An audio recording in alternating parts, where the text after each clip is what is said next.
Sorry, I hit the wrong button, ladies and gentlemen, boys and girls, cousins of all ages. And hello, YouTube. It has been a long time. We're back on YouTube bringing you the great message of unindoctrination, the great message of optimization, and the great message that you are divine, sovereign, and free.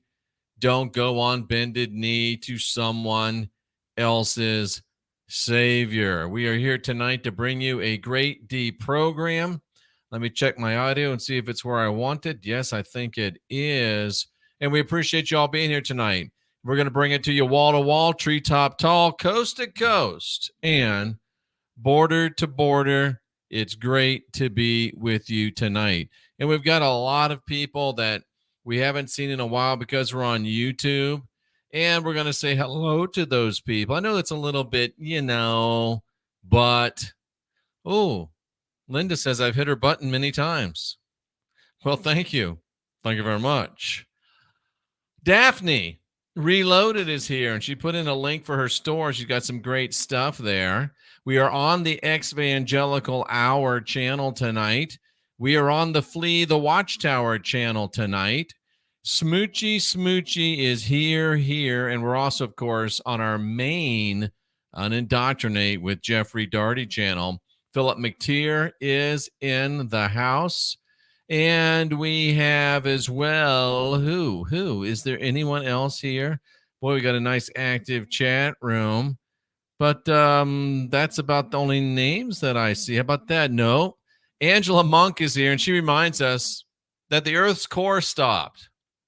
You know, the only thing more ridiculous. Oh, that's why it sounded a little different to me. I had my microphone in a different position. The only thing that's more ridiculous is than saying that the Earth's core has come to a stop is actually believing that the Earth's core was going around, but then the crust isn't gone. Do they really think that this is real, guys? But I'll tell you right now, some of my flat Earth friends, you might be a little upset with me tonight. If you think you know it all, that just goes to show that you need to know a little bit of more, because in my opinion, if we think we know it all I know for sure is that I don't know for sure. But Angela reminds us the Earth's core is stopped. And Cynthia listens to a guy that I won't mention his name. I won't say suspicious observers out loud. And he's actually talking seriously. Well, the core is stopped, but the mantle is still going. And yeah, okay. Cool, brah. Cool story, brah. Zeus Crowley is here. Brian Roy is here. Rabbits Warren, Emperor Lex, Corrine Shea. Or is it Corinne? Corinne. I would say Corinne with the two N's. I'm going to go out on a limb. Right or wrong, let me know. Gia is here. Estelle Holm is here. I always like to think Estelle Homeboy, but I know that's not right. Tracy Cooper Ryder. Bella is here. Steve Borg. Resistance. DJ Spin says, yo, cousin, what up? So glad to have you here. Linda Fiske in the building. Antoinette Badenhorst. Love you, Antoinette. Glad that you are here. Who else is in this house? Boru is here. Mixum 1993. At this point, all I know is that we exist. Yep. iBurks over on Twitch. And Stormy Flores. She says she can't believe she made it. So glad that she did. And let's not forget Rockfin, our go-to platform. Karen says this looks exciting. Linda Ferguson in the house. Charles Glenn. As always, Cloud Leopard. Lightning in a bottle. Big Brains is with us. And Tim O'Keefe is with us. Did you see the James O'Keefe video? Wow, that's a good one. Watch the latest Project Veritas video. Let's see who else is here. Cheryl Ann is with us. Is it Cheryl Ann? Yeah, Cheryl Ann is with us. Steve Borg is doing double duty. And I'm always for double duty. Pedro is with us. Cinderella is in the house. Nice to see you, Cinderella. And Christopher Burchett, he is here as well. Nice to see you, Cinderella. Who else do we have? I don't like to miss anybody at this portion of the show. Dead Neo is with us. We mentioned Pedro from France. Christy Daniels, Cruz Michael. So glad. Joni Marshall, Light Infantry. Boy, there's a lot of talking going on. And I'm not doing any of it yet, which is kind of good. Carmen Gibbs. Nice to see Carmen Gibbs. You're welcome, Cinderella. Lit T. I've known Lit T for a long minute, so it's nice to see you. Christy Daniels, I think, in both places. 3B, Big Buddy Bob. Glenn Raleigh. Nice to see you, Glenn. And Odin's daughter, it's been a minute, I think. Nice to see you. Two Trees in the house as always. Karen Mobilia, it's been a minute. Nice to see you as well. Papa Weedy, have I ever seen you before? I apologize if I missed you, but it's very glad to have you here. I'm very glad to have you here. It's very glad to have you here. Kirk Plain is in the house. Jama is in the house. Eddie 202942 is in the house, and he says, Hickey. I think you meant to say hi, but he said Hickey. David S. is in the house as well. So tonight, wow, we've really Robin with a Y. My sister is Robin with a Y. Not many of you out there. Could it be my sister watching? I doubt it, but you never know. So let's go ahead and get right into the deprogram tonight. Lots and lots and lots of stuff tonight. I'm going to blow your mind no matter what your mind is, because there's some things tonight that just you're not even going to be able to believe. We're going to talk about the coming race, and the coming race is supposedly, Alexander O., supposedly a science fiction novel by a man named Edward Bulwer Lytton. And it was published anonymously in 1871. It's also been published as Frill or Vril, The Power of the Coming Race. And some theosophists, including notably Helena Blavatsky, William Scott Elliott, and Rudolf Steiner, accepted the book as being based partially on occult truth. And as I have done my studies, let's see what the rods say. Is this book based on occult truth? And the rods say yes. And it is my assessment, and I agree 100%, that this book is a book that is mainly a factual book, but it was put out as fiction. And there's a couple reasons for that. You see, unless you are a Christ insane YouTuber trying to make as many shekels as you can, missing you, then sometimes you are trying to get truth out, but you don't want to just blah, blah, blah the truth, because you only want people, sometimes people value that which they receive too easily, too lightly. So many times, great esoteric truths. Thank you, Cinderella. I got something for you, Cinderella. I got something for you for the Pentecostal friends. Just wait. It's only like 3 slides away. Going to blow your mind. So this, what we teach is esoteric truth. Deep, hidden, not because we're hiding it, but because we don't just throw it out there for every Tom, Dick, and Harry, which is kind of a weird saying. I wonder where that came from. But this book kind of exotericizes esoteric truth. Exoteric means out there. Esoteric means in there. So this is a deep, hidden, occult. Remember, occult just means hidden truth that I believe was exotericized to a degree by the novel, the Vril, The Power of the Coming Race.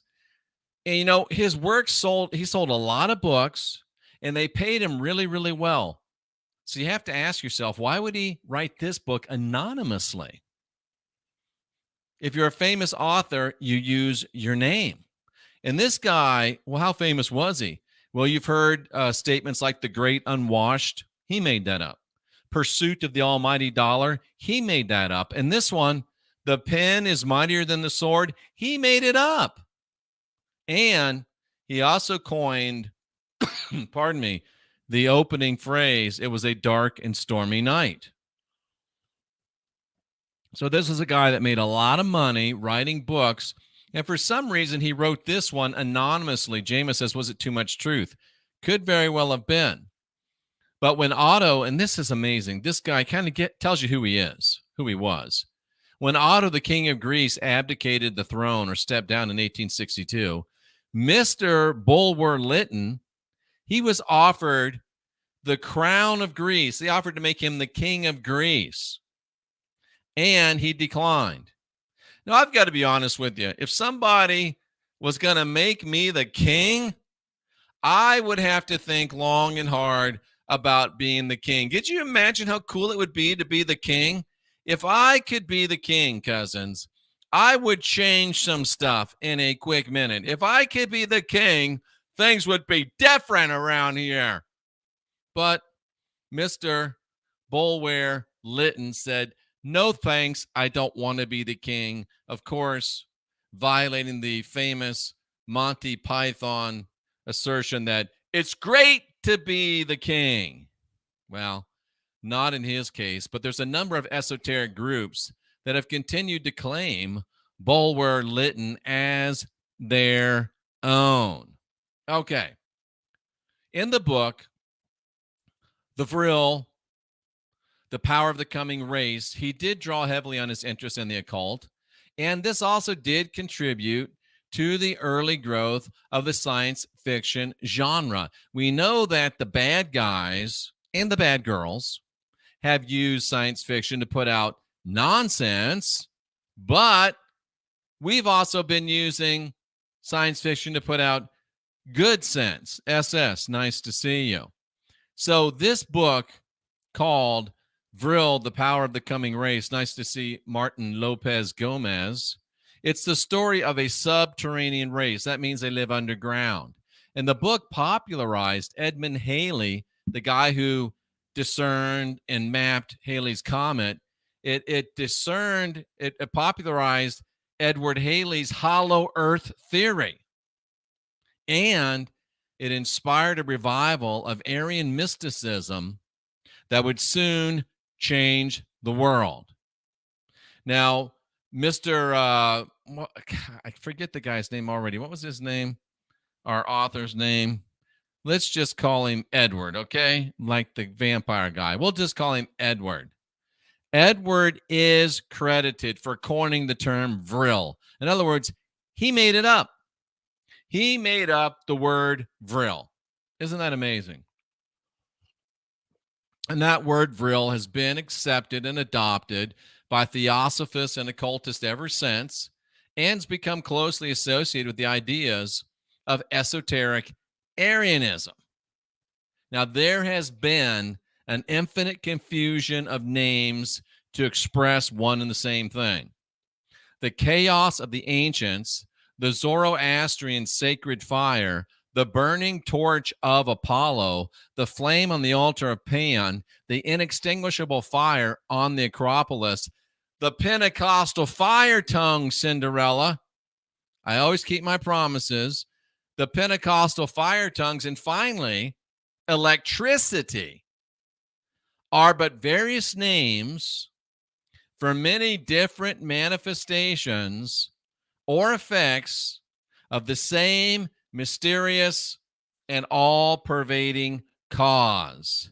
Edward, in his Coming Race, describes it as the frill used by subterranean populations, and he allowed his readers to take it for fiction. Now, absurd and unscientific as may appear are comparisons of a fictitious frill invented by a novelist, it is nevertheless the true definition of this force, in my opinion. And that was a quote from Madame Blavatsky in The Secret Doctrine. If you haven't read The Secret Doctrine, you need to. Mixum. I'll just call you Mix because I can't say that whole thing. Mix 93 says this is definitely what inspired the movie Iron Sky, The Coming Race. Oh, yeah, absolutely. So let's talk about this Pentecostal thing, because for 25 years, I was a Pentecostal evangelist. So what about this idea of Pentecostal tongues as vril? Chainsaw Cat, nice to see you. What about this idea of Pentecostal tongues as frill? Did Judeo-Christianity overplay its hand? Or did the gods and goddesses of nature launch a preemptive strike on Christianity? Check this out. Acts chapter 2.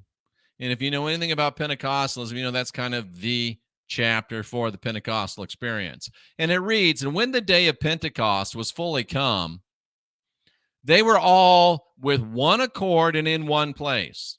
So you've got all these new Judeo-Christians. You had the Jews, and they were bringing in these pagan heathen converts, and they were making them Judeo-Christians. And you can't get the Jew out of the Christian, and you can't get the Christian out of the Jew, even if they're not dating. But when the day of Pentecost was fully come, they were all in one accord. They were all together. They were all on the same page. They were all in one place. Christianity, Judeo-Christianity, was set to explode. I mean, they just had the Jesus character supposedly live and die.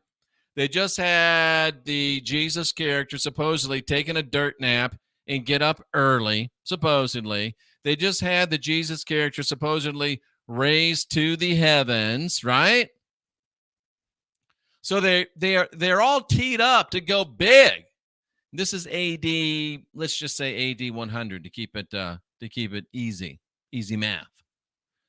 So AD 100, this Christian thing is set to blast off like a rocket ship, right? But suddenly, and this is what the text says. I come to you straight from the biblical text, Joyce. I'm the only one that does that anymore.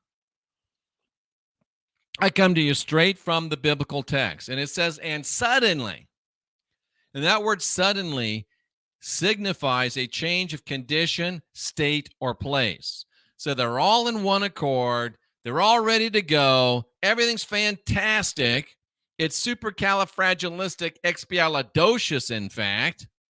And then suddenly, there's a change of state, a change of condition, a change of place. And YUSOKZ,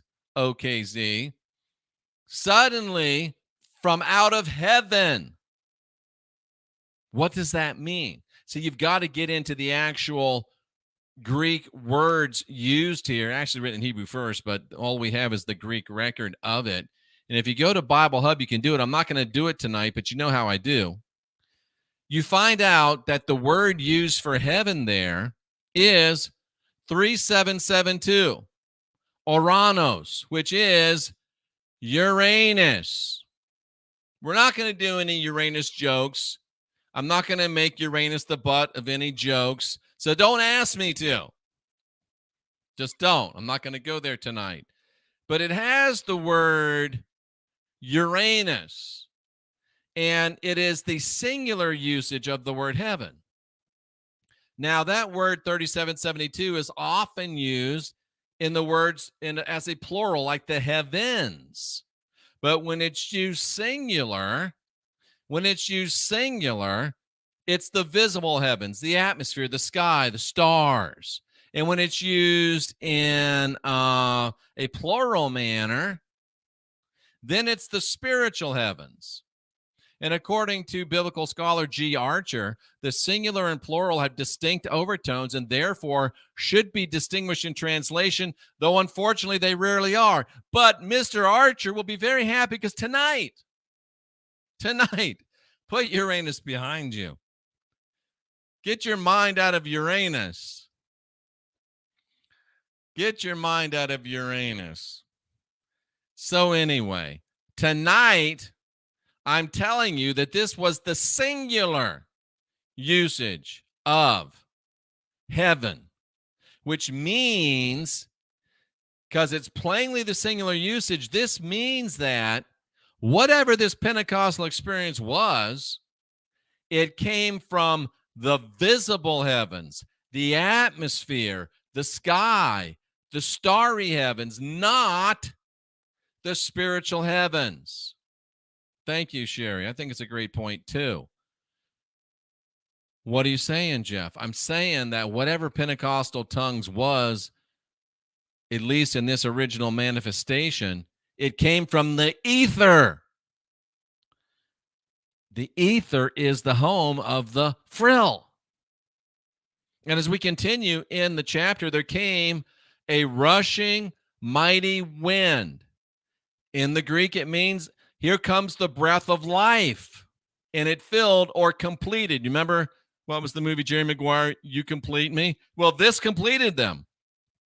It filled them to their individual capacity. All of the house, meaning all of the descendants and families, where they were sitting, where they were seated or enthroned. Now, you're used to hearing this verse read, and there came a rushing mighty wind, and it filled all the house where they were sitting. So you think it's just as blowing around, and it fills up this room where all these dudes were having a sausage fest. That's not what it means at all. Literally rendered, it means there came a rushing mighty wind, there came the breath of life, and it completed, and it filled full each individual to their capacity, and it filled their descendants and their families wherever they were seated or enthroned. So this meant it was a fulfilling and a filling of your ancestors. This means that it was a filling and fulfilling of your progeny. This means it was a filling and fulfilling of your present, your past, your present, and your future. Rabbit Dog says, let's hope it wasn't a rushing mighty wind from Uranus, but it was a good rushing mighty wind. That was a really good one. Rabbit Dog. And there appeared to them, you're used to hearing cloven tongues like as of fire. Literally, and there appeared unto them distributed national languages coming as lightning and the fire of the gods. If you look in this chapter, there's two words in the New Testament for God. One is theos, which means a God generally. That's the one used here. The other one is kyrios, which means the Bible God, and you'll see that used later. So this meant that there was this lightning, this fire that was distributed through national languages by the gods and goddesses, and it gave these people rest. It completed them with the power of the gods to be able to proclaim in multiple languages the wind and the breath, the frill they were given to declare. Do you see what happens when you actually study the Bible? This is why the system is set up so that most Christians don't even read the Bible.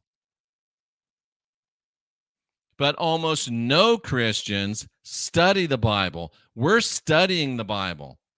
What it says in English has no freaking meaning. It has no correlation to what it really means. Well, Cinderella, already what we're saying is speaking in tongues wasn't just Honda, see my Toyota. Speaking in tongues wasn't from earmuff alert. It wasn't from the god of the goat fuckers. It was from the real gods and the real goddesses. It came as a breath of life. And it completed, it filled individual capacity, all of the descendants, all of the families, wherever they're seated or enthroned, and it distributed to them national languages like lightning and the fire of the gods to give them rest. And it completed them with the power of the gods so that they could proclaim in their languages this power of the gods to all the world. That changes things quite a bit, doesn't it? I say yes, it does. And that's just reading the text and refusing to read into the text. So, did Judeo-Christianity overplay its hand, or did the gods and goddesses of nature intervene? because there were dwelling at Jerusalem Jews. Big surprise. There was a bunch of Jews in Jerusalem. And there were devout men out of every pagan nation under the heaven. Remember, the heaven that we can see. Now, when the word got out what was going on here, and a bunch of people came and looked and saw, they were confounded. Why?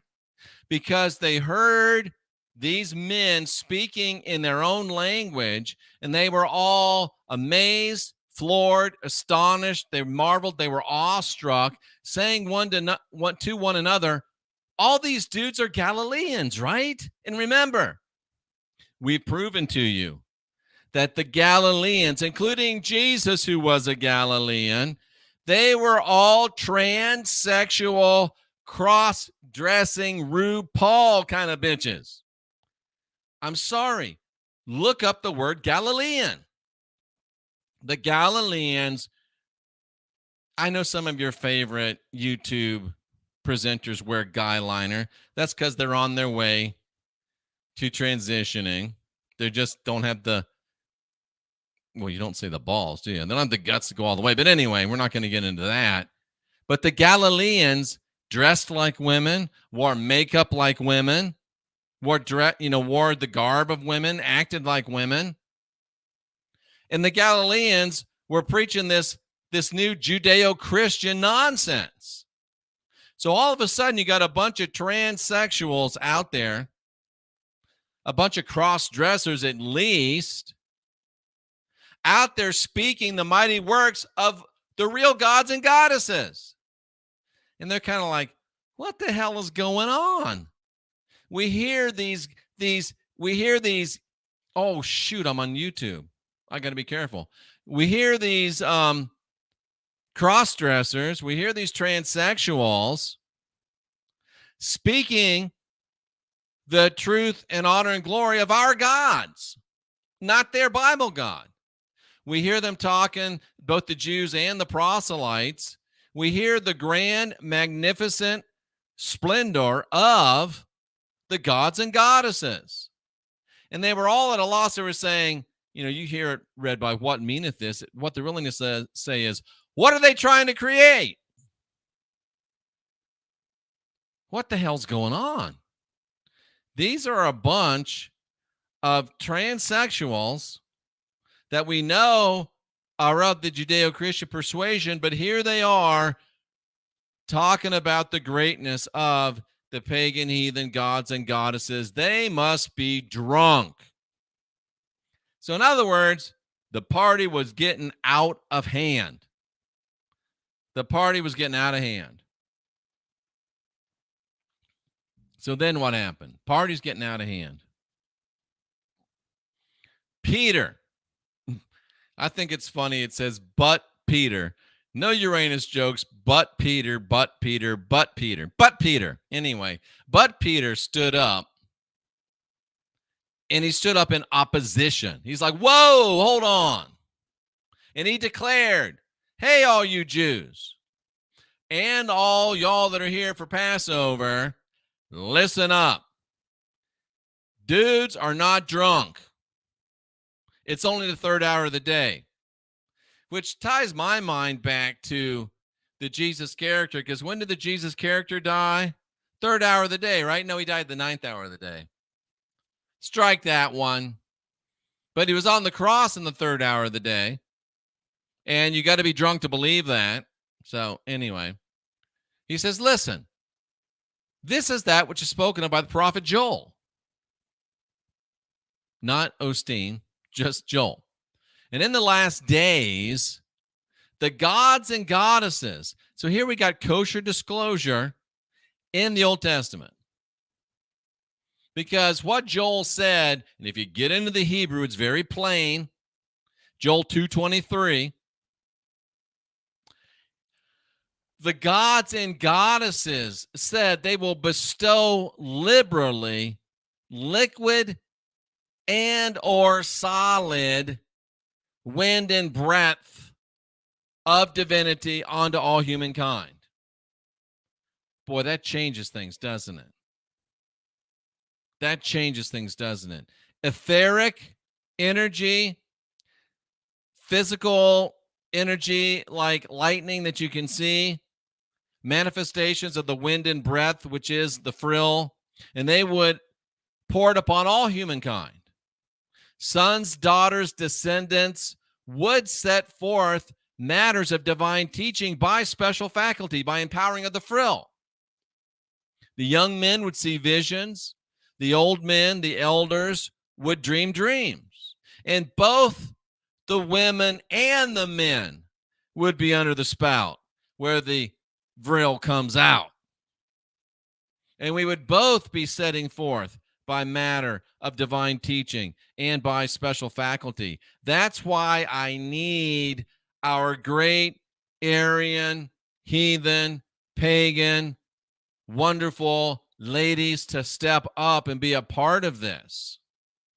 We need you for the Thule Society. We need you for the Frill Society. We need you for this message of optimization. We need you for this last generation of real humans. And then Joel said, I will show portents in the skies, and in the earth beneath, you'll see blood, fire, and vapor of smoke, the sign of the Son of Man. The suns turned to darkness, the moon to blood before that great and notable day of their Bible God. So blood, fire, vapor of smoke. Keep that in your minds as we move on. Pretty cool so far, right? And then here is the kosher hope. Everybody that calls upon the name of their God will be saved. Well, good luck with that. You got a decision to make. Do you want to rely on the gods and goddesses that were there for thousands of years before the Christian God ever showed up? Or do you want to believe Johnny come lately, earmuffs, goat fucker God? It's up to you. All the people that worship him are just goat fuckers. That's the point. Joel 2:23. I will give you the former early reign of righteous government. That's straight from the Hebrew. I will give you the early reign of righteous government. And I will give you some latter rain, some later rain, most importantly. So we had a time to reign as pagans and heathens. We had a time to reign, which was cool. But the most important part is we get that latter rain. And it's not only an R-A-I-N, it's an R-E-I-G-N. And what our gods and goddesses have promised us is floors full of wheat, vats that overflow with oil and wine. Our Hebrew friends don't want any of that stuff. This is our stuff, working the land, loving the land. And then listen to this. Our gods and goddesses promise to restore to us all the years that the locust grasshoppers have eaten, the cankerworms, the caterpillars, the palmer worms. Look all those up in the Hebrew. It all means grasshoppers.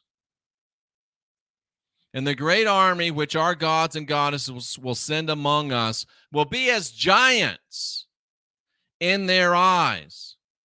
And there is in Numbers 13 confession of our Hebrew friends saying, damn, these white people are big. They're like giants. We look like grasshoppers to them, and we feel like grasshoppers to them. See, that's why I tell you, my dear wife gets so worried about the fight that's coming up. I am convinced there won't even be a fight. I remember when I was in Hawaii. I was in Hawaii for about 3 years. And when I first started walking down the street, all these little Japanese people wouldn't get out of the way for me, and I would step aside and let them go. Finally, I got tired of that, so I just kept walking right down the street. And so did they. And then we bashed into each other. But all of a sudden, I was a big, tall, weightlifting white dude. And that changed everything.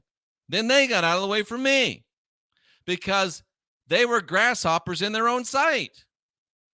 Our enemies will realize as soon as we throw off the nonsense of Christian sanity and get our Aryan, pagan, heathen groove back on, they will realize that they are grasshoppers. And when we mass our forces together, they will run just like they always have. They will run just like they always have. So here's the takeaway from this part of the deprogram.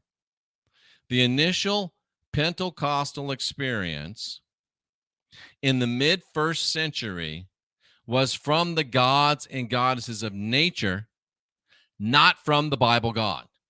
Wow. That is mind-blowing, is it not, Cinderella? The initial Pentecostal experience in the mid-first century was from the gods and goddesses of nature. It was not from the Bible God. That first one in the book of Acts, thank you, Cinderella, was not from the Bible God. This is why Peter jumped up and made an impassioned defense and plea. We were given a former reign. We ruled before we let the Holy Roman Empire conquer us. The good news is, Cinderella, we will rule again with a latter reign, and everything that our enemy that can't be named, everything that he that can't be named has taken from us will be restored. And here's another one that just dropped on me. We know who controls all the money. Where's my $600 troll? Where's my $600 troll? Delaney Black Pearl Jones is in the house. The wealth of the wicked is stored away for the just. It's all coming back to us. It's all coming back to us. It's just going to take a minute. I'm telling you, the world's going to be better than it's ever been, sooner than even we can imagine, and all we're waiting on is us. This is why the Judeo-Christian movement did not take off in the first century, Ryan Curtis. This is why.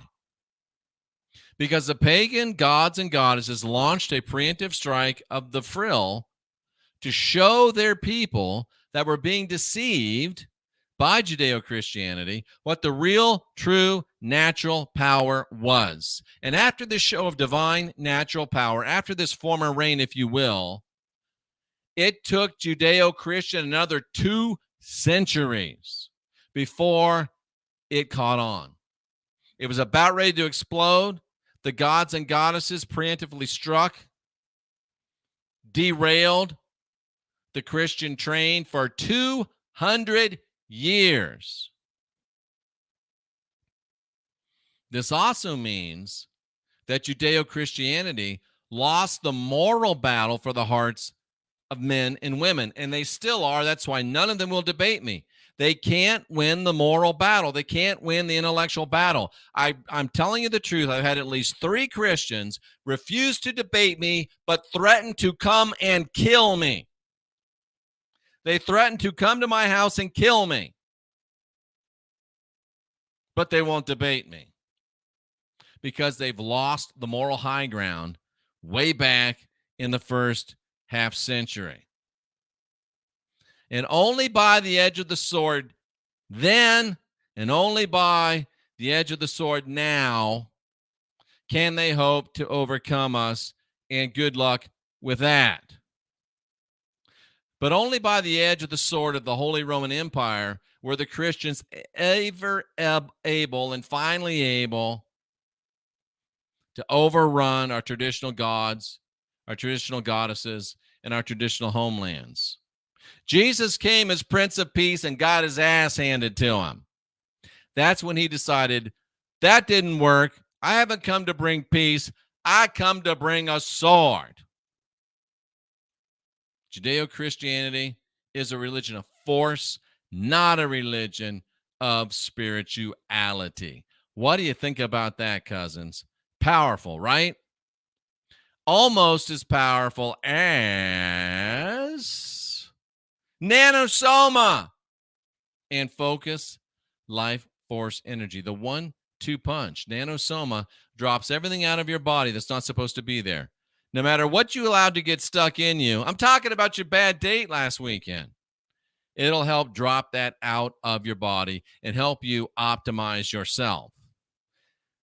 Focus Life Force Energy is the energetic part of that 1-2 punch.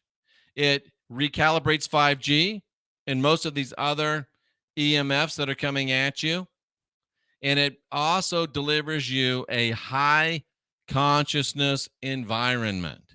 Go to jeffreydarty.com, hit that Focus Life Force Energy logo, hit that Nanosoma logo. Heidi got her Nanosoma. And interesting enough, Shaner 587S87 says he came to bring a Roman short sword. If you get into the Greek, that's exactly what he came to bring. That's exactly what he came to bring. Even Carmen's mama is taking Nanosoma. John Peter gives a thumbs up for Nanosoma. Christianity, a religion of force. That's why even Torba and his buddy, is it Erxer? They want to take over the earth, take over the United States with a Christian theocracy, of course, by force. We'll have some words to say about that in the future. Margaret Ferguson, nice to see you. Light Infantry completely randomly but completely accurately says, oh, I can't say that. Can't say that. But he's right if you're on Rockfin. So back to the Hollow Earth. Back to the coming race. With the Vril, these people had arrived at unity via these natural energetic agencies. And I, with this author, have long held a conviction, in common with many other people that love nature, that the various forms under which the forces of matter are made manifest have one common origin and possess equivalents of power in their action. Corrine renewed her fluffy. Good. We're talking about the Vril. Edward was quoted by H.P. Blavatsky in that statement I just made. The Coming Race is a book about the future. He says it's inevitable, though not clearly stated, in my opinion, having read the book, that today's surface us will be replaced by a more highly evolved race.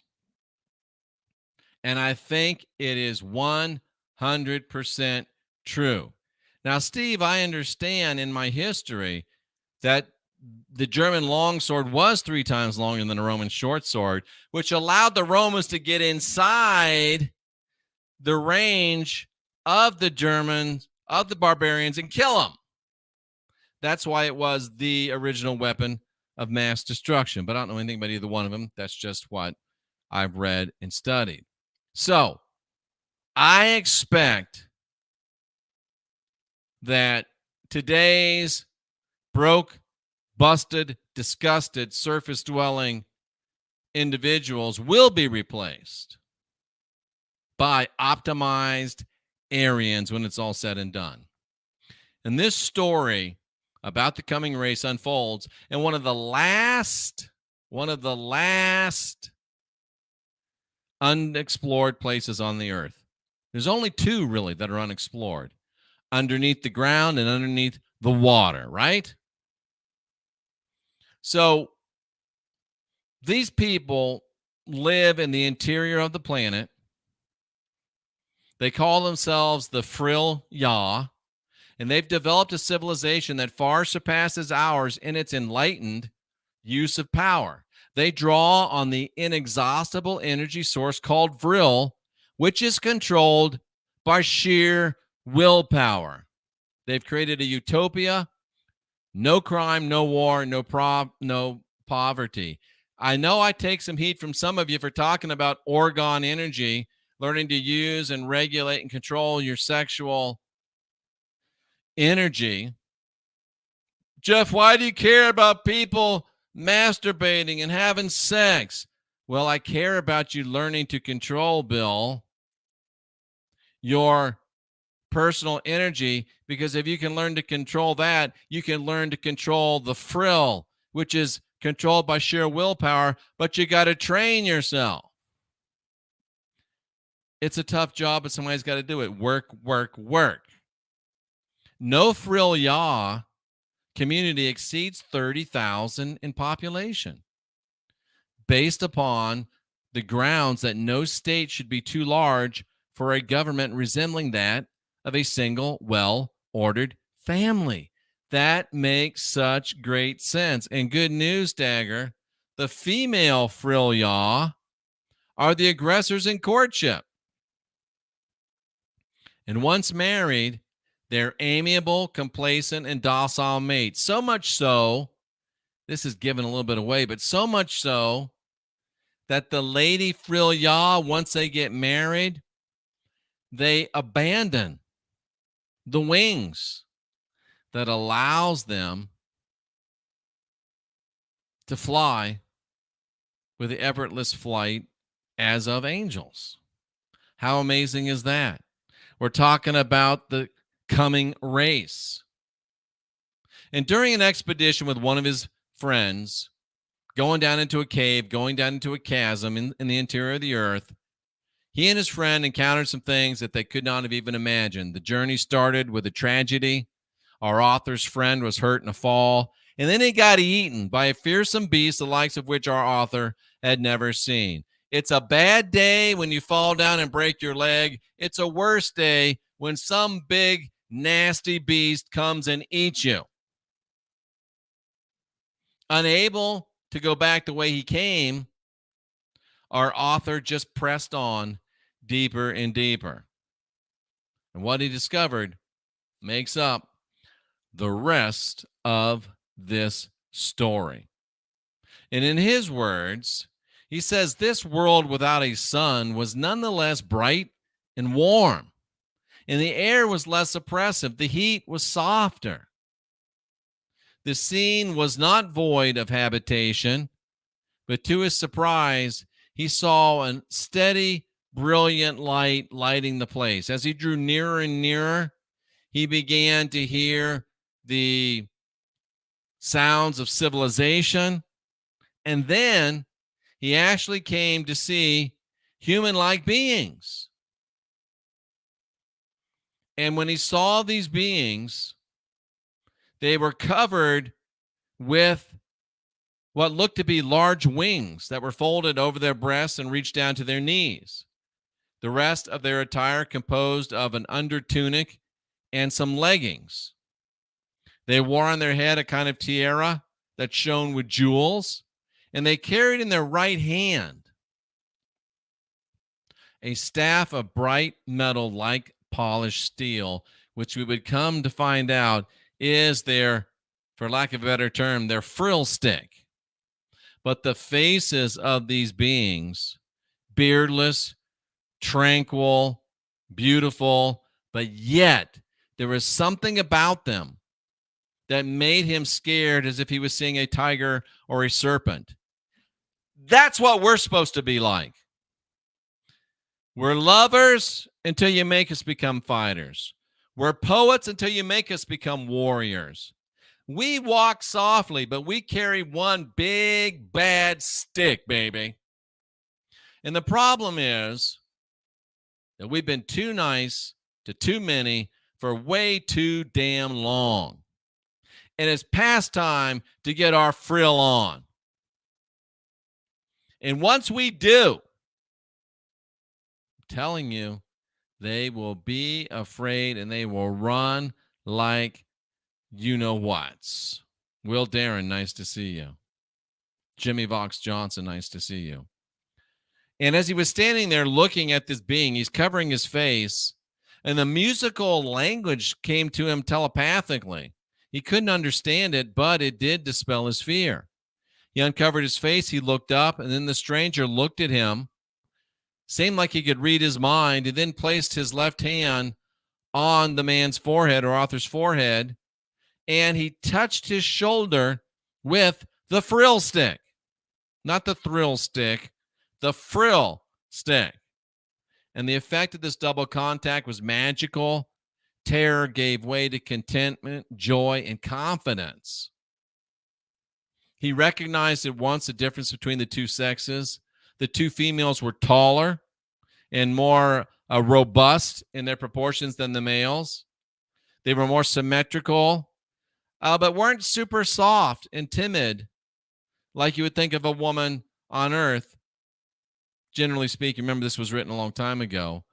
But the wife didn't have wings, but the daughter had wings even longer than that of the males.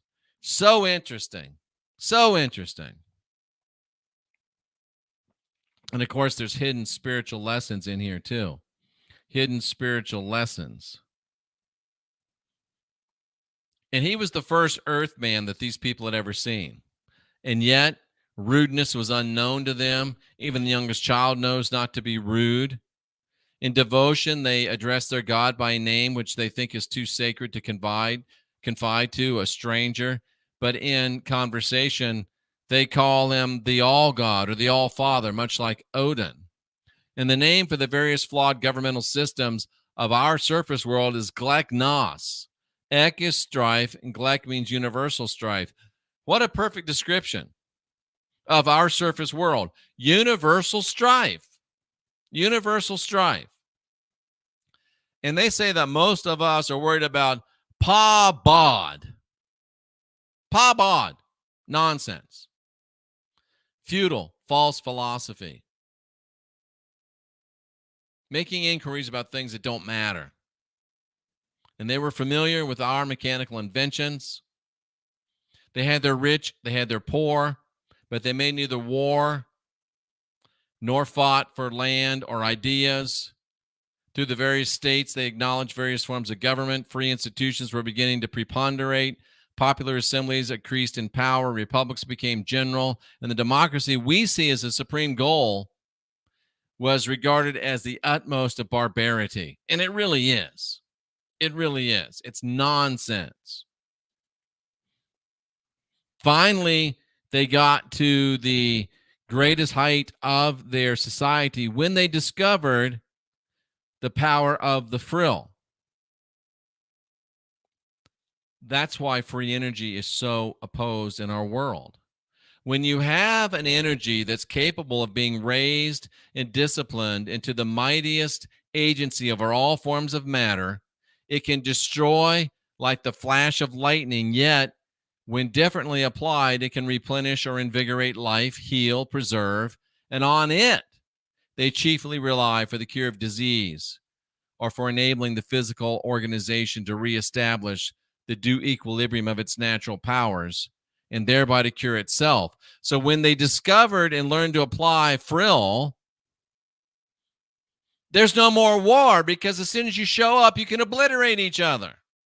A child could obliterate an army. So all notions of government by force vanished. There's no bought and paid for police. 5-0, oh no. 0, gone, done. No Bidens, no Trumps, no Pelosi's, no DeSantis's, none of them. Gone and best forgotten. Amazing, huh? That's the world that is so close to us, but yet so far. And they discovered that within a few generations, it's best to split into communities of moderate size. And I'll bet if they had races, they'd be split into communities of like race. Because each of these tribes occupy territory sufficient for their wants. The surplus population sometimes moved on to a realm of its own. These subdivided states all appertained to one vast general family. They spoke the same language, though the dialects differed a little bit. They intermarried. They maintained the same general laws and customs. And so important was the bond between these communities was the knowledge of the frill and the practice of its agencies. The discovery of this energy made everything right. This is why we continue in a state of barbarity, and this is why free energy is so resisted by our people. Even the Republican writers, and that doesn't mean Republican versus Democrat, but those that believe in a republic, have agreed that if you could get to a benevolent autocracy, that would be the best administration. If you could guarantee that it would keep going, and if you could guarantee that the people in charge wouldn't abuse the powers. But in their society, there was nothing to induce any of the members to want to be in office. They got no honors. They got no higher rank. They got no special clothes. They got no White House. They didn't get any remuneration. They weren't paid for it. They just served because they wanted to serve. Imagine that. There was no professional lawyers because the laws were based on common sense. There was no power to enforce the laws against an offender because every one of them had the power to destroy everything. Isn't that amazing? They were all armed. And they didn't have any crime.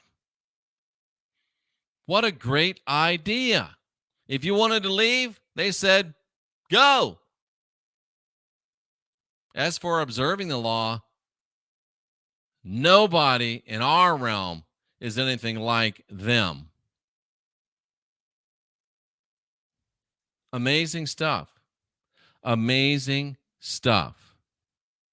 Now, you heard that I wanted to think about doing some micro interviews.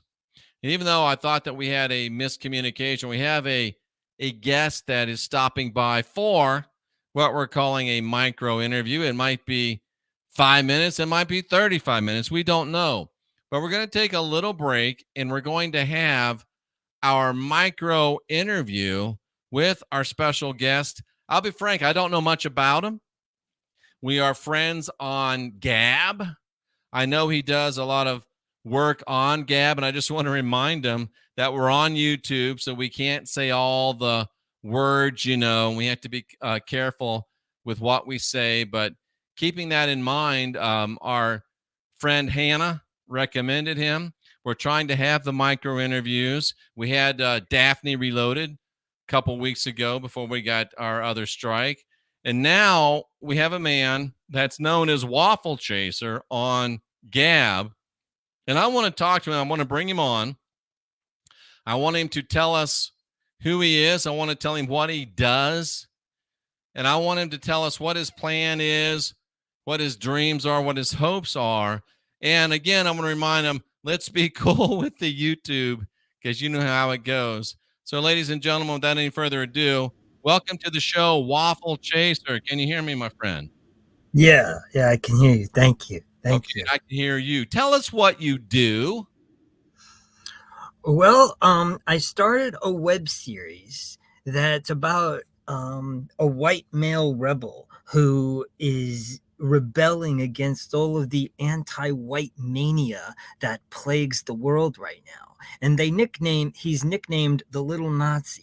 So that's the working title right now. And it combines humor with truth. In each episode, he tries to express this truth in a different way, in a wacky way, a zany way. But in that zaniness, there is a lot of truth that is revealed. And I think that blend of elements is very powerful. Humor can open up a lot of doors that would otherwise remain closed. Waffle, when hearing you say that, I did a lot of stand-up comedy in my background, and I know that to be true. And I've watched that new Elvis movie. I didn't want to do it. I knew a lot of Elvis friends, but I watched it, and there was one really interesting line in there. The Elvis character is saying that a reverend told me one time that the things that are too dangerous to say, sing. And I hear you saying the things that are too dangerous to say, sometimes you can tell a joke about and reveal them in humor. Yes. So it's basically a satire, and it's crazy, and the energy is very manic and very, very, very zany, like I said. But I think there's a lot of truth in it. So I've produced 2 episodes so far. And my idea is to produce one new one each month and allow the vision to grow, because a lot of what is in our community is more like documentary type stuff. Right. There's not a lot that's a narrative structure. So I think this is an interesting premise, and I really would like to continue it and somehow promote it. It's hard to promote stuff like this because Where can people see it? it's on right now. It's on BitChute. Okay, and tell us where on BitChute, and I'll put it into the chat. Well, for some reason BitChute has it has some glitches, so you can only see it through the direct link. It's not indexed in the search engine. So Can where you do put people the get direct link? Can I send you the direct link? Yes, please, and I'll put it in. I'll put it in. Okay. I gotta get it right here. I'm Take so your glad. time. I'm so glad that we're doing this, because it's so you did stand-up comedy. That's great. I did stand-up comedy for about 3 years, and I'd like to go back to it, but it's changed so much that my stuff isn't funny anymore. I found that out the hard way, so it was time to move on. But comedy is a great way to convey truths that you can't just say straight up.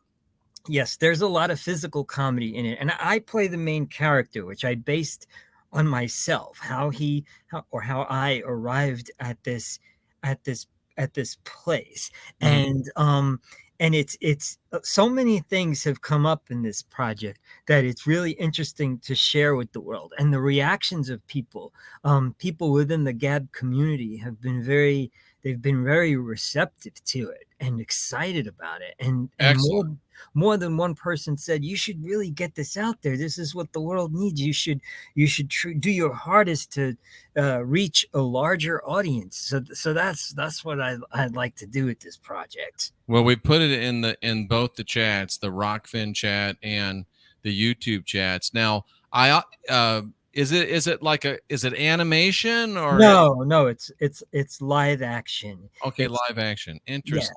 And the main character is named Bipto, and he's always Bipto. yeah, he's always coming up with schemes to show the world that there is definitely an aggressive agenda that seeks to destroy, erase, eradicate, the white race. Basically, I mean, we're Right. living in it. I don't see how anybody can ignore that or deny that at this point. It's everywhere. It is everywhere. And just let me show this real quickly. I don't know if it's where it's going to pop up, but I wanted to show just your here's what it looks like on BitChute right here. Yes. Little orphan Bipto, the little N-word. So there you go, folks. Check that out on BitChute. Now, I also see on Gab that you are very innovative in your use of art and your use of mediums with art. Yeah. Talk about that a little bit.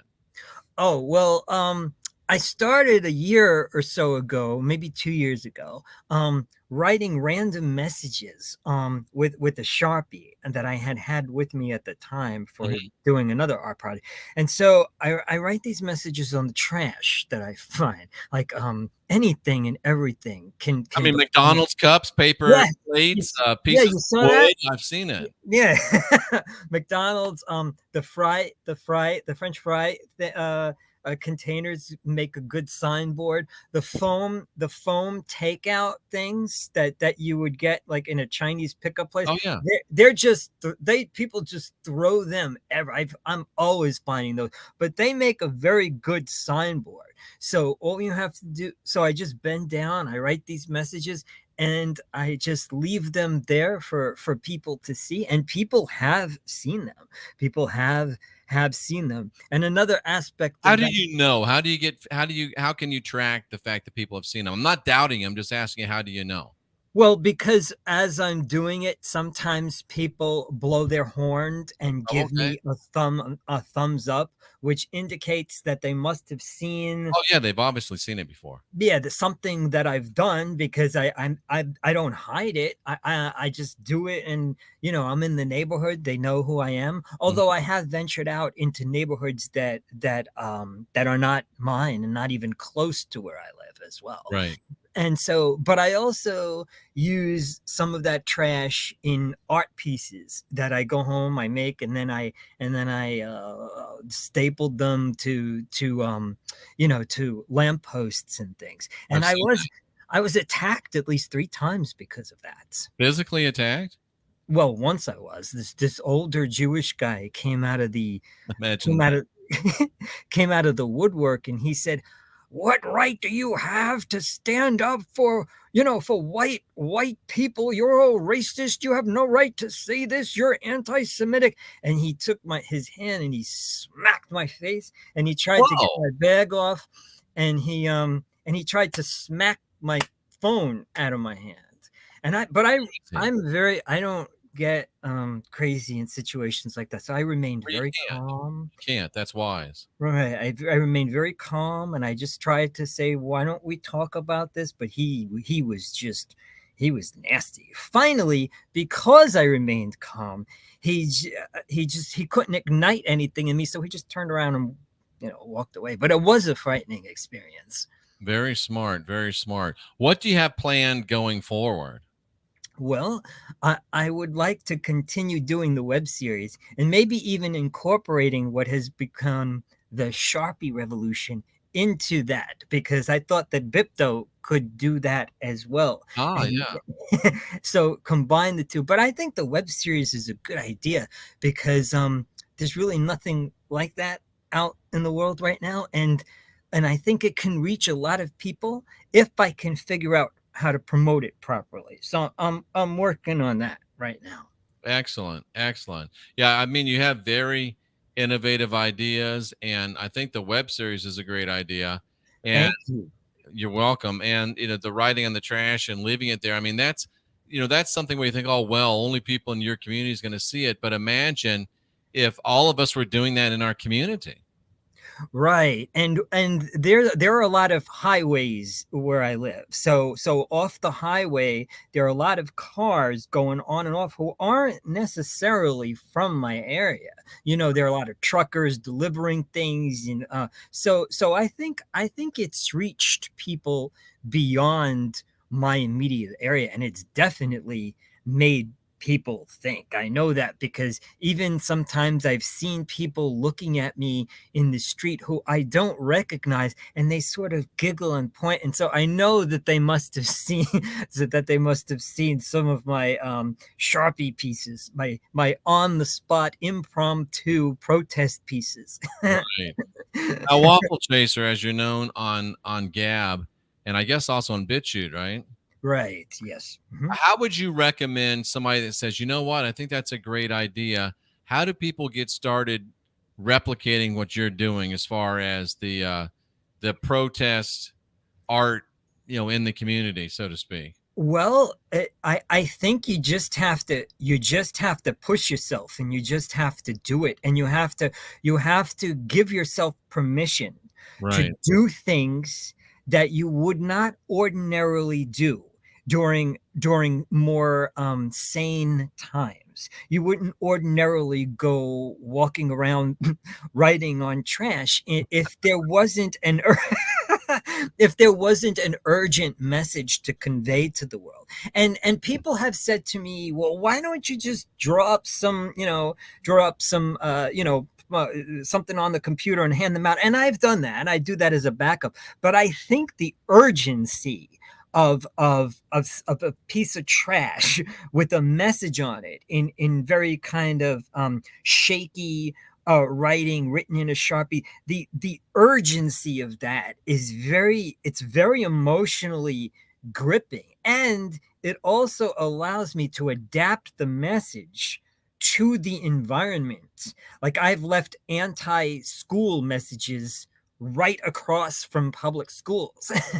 So that is a very powerful thing, and it's shocking. Like people, I could see people driving by and they go, like, "What is this guy writing on? Why is he doing this?" So I think that's an important matter. You know. Here's Oh yeah, here's your gas there's me. station. Here's some of the examples of, obviously this is one you put some work into and put up on the Right, that's a wire. That yellow thing is a wire that I found just strewn in the street, and it looked to me like a Swedish oh woman's yeah, hair. It just was I didn't even curl it like that. It was already shaped like that. amazing. Yeah, so it just looked like hair to me, a woman's hair. So that's I based the rest of it around the shape of that wire. Right. And this says the white race must conquer its demons, identify its enemies, cleanse its poisons, and restore its dignity and honor. And of course, that's something that we're all very much in favor of. This looks like one of your Bipto episodes, right? Right, that's episode number 2 before I made the poster thing, yeah. Excellent. And I'm just trying to see if there's some more of your artwork on here to give people an idea of, but I don't see anything right now. And you must have it must be down Well, it there. would be on my pinned pro oh, no, there's only one in the pinned profile. No, Okay. that's the only one Well, that would be it in gives people a great idea of what you're doing, and it gives people some ideas on how they can get started for themselves too. Because I mean, One person did do it because I have a group on Gab. Someone made a group for me called the Sharpie Revolution. And there is love this it. one other guy who started writing just on spiral paper and sticking it in gas stations and car-based areas. Yeah. So like gas stations, car washes, things like that.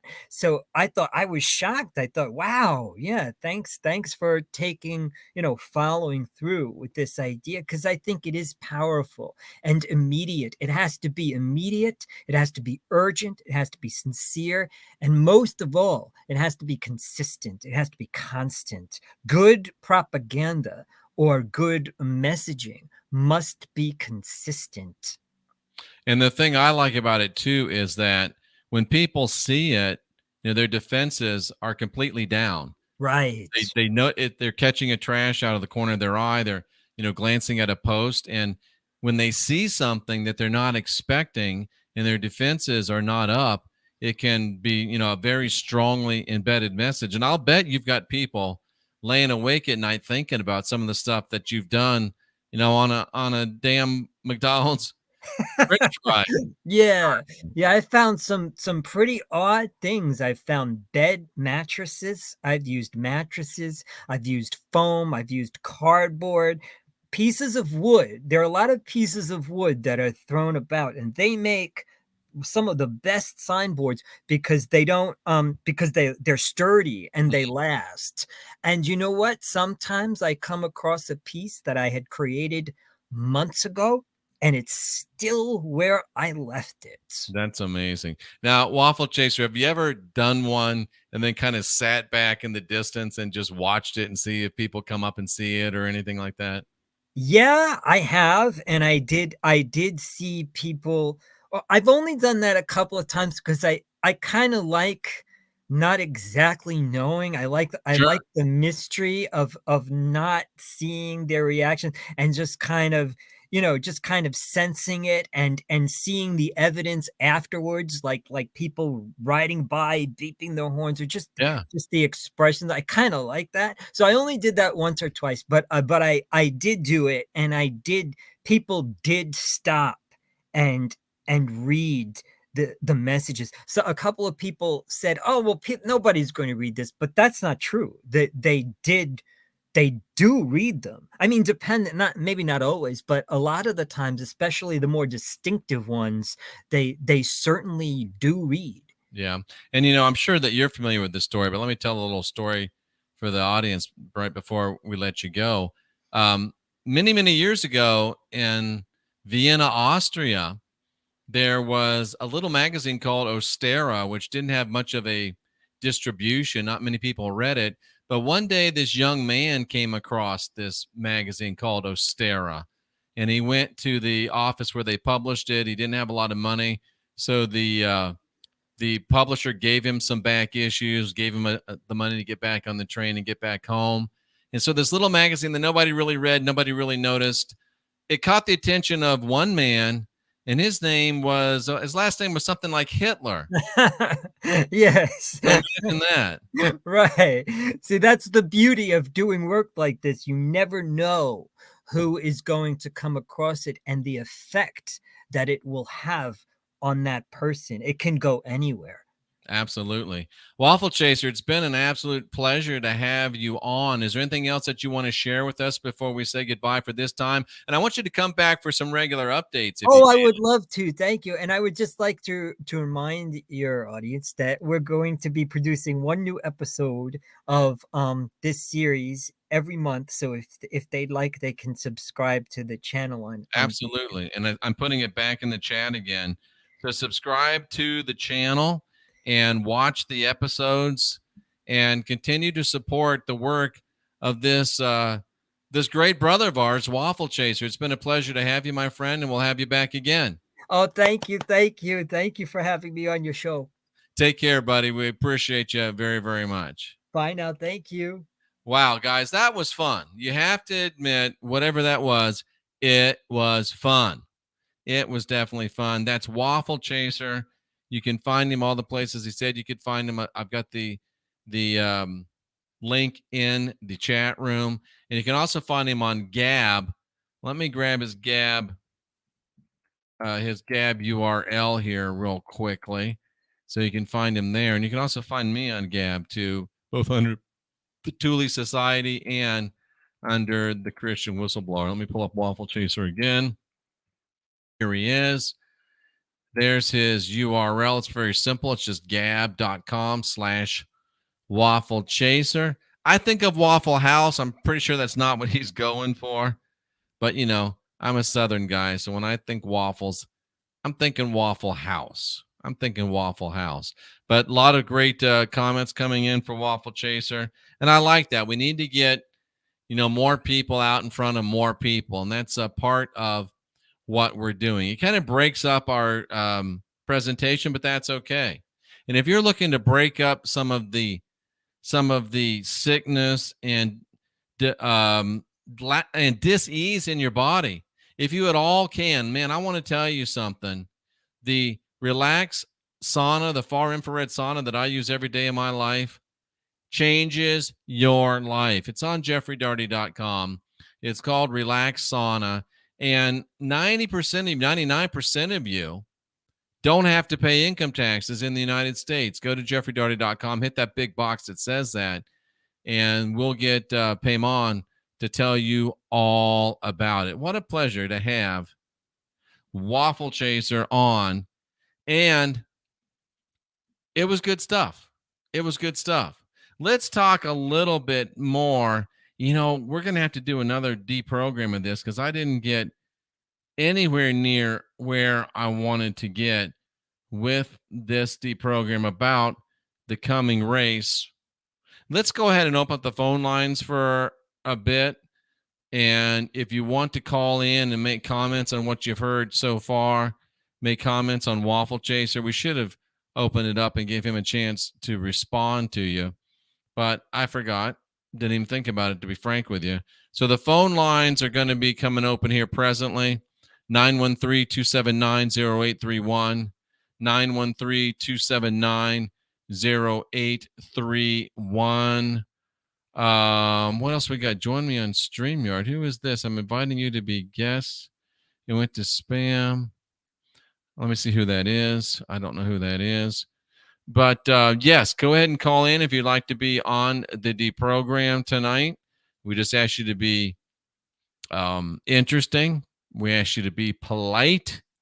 And if you can be, then you can be a part of the deprogram. So this story talks about how there's this subterranean race, and they are advanced, and they've come to the use of the frill, and it's brought them a society of peace and tranquility.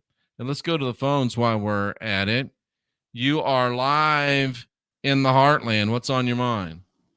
Hey, Jeff, it's John in Tulsa. The Hey, story John. you told about the Japanese was really interesting. It brought to my mind my mother and father right after the war, a few years, about 10 years after the war. They got on a cruise ship and they went into like a ballroom. They were having a big feed in there, and they started to enter, and these two Japanese people came up to them and said, "You can't come in here. This is Japanese only." And my father said, "I'm sorry, but I like the Japanese people and I want to talk to them about the war. And by the way, we won the war." And they bowed to my mother and father and invited them in. Wow. And they talked to them about the war and about the Japanese people. And my dad was always doing stuff like that. That's But interesting. anyway. It sounds like he was very shy, just like you. Yeah, he's real shy. My dad everybody loved my dad, believe it or not. I mean, but he was he would say anything. I mean, he didn't care. He'd just say it. Excellent. John, thanks for the call. We appreciate you, brother, as always. And you're live in the heartland. What's on your mind? Hey, this is Jim. Hey, Jim. I was gonna tell you, did you know much about Blavatsky? I know you said you read a couple times. I did myself. But, I read The Secret Doctrine. I read 3 or 4. Or I read at least 3 of her books, so I know probably enough about her to get in trouble. Talk to me. Yeah. Well, did you know that she traveled as being a man for a good part of her life? I did not know that. Yes. She left. It was Russian type family she came out of. Mm-hmm. I don't know if it was Russia or the country. I think it was Russia. One to sell. Or Yugoslavia, Russia. Yeah. Yeah. And anyway, she was being forced to marry, and she didn't want to do it. So she just ran away and became like a man to where she could travel and go places. But she started the Theosophy Society, right. And then she got this, another woman. I don't know if, I'm sure it's political, but they proved Blavatsky had been a fake in a lot of things. Readings and stuff she was doing. And they used that to kick her out and took it over. Right. I remember that. So, yeah, she was definitely a very interesting woman. Thanks for the call. I really appreciate it. It's always good to hear from you. And wow. So we talk about this society in the middle of the earth, literally in what we would call the hollow earth. And it's lit, it's powered by Frill. These are people that worship a deity that they think is benevolent. These are people that have been down there for a while, and they consider us here on the surface, of course, to be barbarians. They have moved past the evils and calamities of strife between religions and even between factions of religions. And it just this nonsense. But there became some trouble because the human that was down there is down there for a while. And one of the Frill Yah fell in love with him. And though she was lovely and though he loved the society, he knew that he wanted to go back to his life on the surface. And it became known that she was in love with him. And the decision was made that if she was in love with him, he had to be eliminated. So before he was about to be eliminated, she comes and she saves him, so to speak. She allows him to go back, guides him, actually flies him with her wings. The wings were not like real wings. They were a mechanical device. So these people had some type of very light mechanical device that allowed them to fly everywhere. And I'm just telling you, folks, we're going to be able to fly. We're going to be able to fly. And it's not because we're going to have wings. It's because we're going to have the technology to be able to fly. And she took him back home, took him back up to the surface. He didn't talk for a very long time about what he had encountered. When he did, he talked about it as a fictional novel, because he wasn't convinced that the world was ready for it. And in his words, he said that even though this place in the inner earth, all of our smart people say that it can't be inhabited, they have powers far surpassing our most disciplined modes of force. They have virtues to which our life, our social, and our political institutions become antagonistic in proportion as our civilization advances. The more devoutly we hope that the ages may yet elapse before there emerges into the sunlight our inevitable destroyers. Because he's saying if they come up now, they're going to feel like the rest of us. This place can't be saved. Light it up. Now, he was diagnosed with an affliction that was going to kill him. He wouldn't know it was coming, but it could kill him suddenly. So he decided to go ahead and put out the book and let us know about the coming race. I think the coming race is us. It was us. It is the optimization of the great Aryan race. And there's nothing to fear, but there's certainly an inspiration to get ready, cousins. You are live in the heartland. What's on your mind? Hey, brother. Hey, Two Trees. Always great to hear from you. Rodney, thank you so much. So I know you know I'm into some weird stuff, and well, you're here. A friend of mine sent me a picture of the monster character that you're talking about. Yeah. That they encountered, and they live below. His friend has seen. What did he look like? He saw one here, or he saw one below? Below. So he went below and saw it too. Yeah, and it's badass. What's it look like, Two Trees? It looks like a lizard that stands on 2 feet, but it's probably 9 feet tall. Ah, so maybe the source of a lot of our reptilian lore, huh? I would say so. And it seemed to, almost have magical powers. Right. But in any event, I just heard about this within the last 2 weeks, and then you come up with this, and I'm like, holy crap. It doesn't surprise me. Some of the things that we both come to right around the same times, the synchronicity is pretty striking. So it doesn't surprise me. It inspires me, but it doesn't surprise me, my friend. When I saw the picture of it, I thought it was BS. Right. And the story too. But it's identical to what you just described. I've just it just has the ring of truth to me. I really think it's an exoteric release of some deep esoteric truth. It blew my mind. And mine too. And that's saying something for you. Yeah, it really, and just the synchronicity of it all. And so excellent show, brother. Thank you. Thank you. And it's so good to hear from you. And one of these days we're going to have to get together. It's kind of nasty driving out there now, but we're going to get together before too long, Two Trees. We're going to get together. And here's where I piss off Smoochie, but that's okay. Because sometimes, like Waffle Chaser said, you've got to get outside of what you're comfortable with. There's nothing, I've been in sales for a long time, and I'm probably going to go back to doing a little bit of business because I have some goals for this work that I want to expand it and do some things that, since we've been kicked off of YouTube, there's just not enough to do it. So I'm going to start doing a little bit of business. It won't take us away from what we do here, but we're going to get back into some business. We're going to start doing some hustling again. But in sales, there's this saying that says there's no money in your comfort zone. A lot of salespeople are afraid to ask people to buy, and most of them are afraid to ask people to buy again. But there's nothing remarkable in your comfort zone either. I know it's flat, and that's that.